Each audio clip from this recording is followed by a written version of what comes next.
এই কদিন আগে টেনে চাপাচাপ চাপাচাপ চাপাচাপ করে মারছে, মুখ ভর্তি দাড়ি, 60।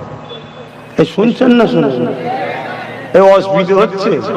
আমি তো ইতিহাস শোনাচ্ছি আপনাদের, আমি তো ইতিহাস শোনাচ্ছি। ইতিহাস শুনবেন না? হ্যাঁ, ইতিহাস শুনুন, না আগামী দিন বড় কঠিন হয়ে যাবে।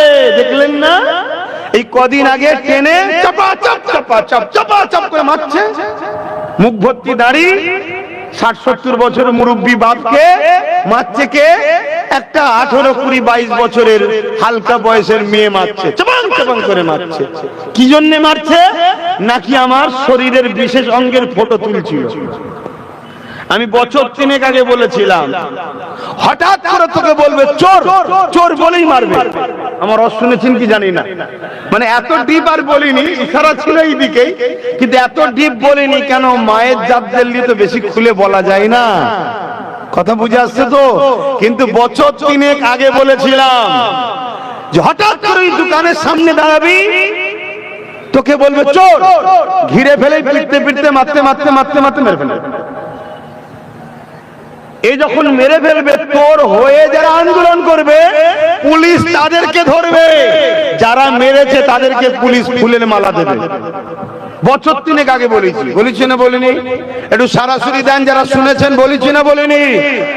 আজকে আবার বলে যাচ্ছি, যে ঘটনা ঘটলো এটা আগামীতে অহরহ হবে, অহরহ হবে।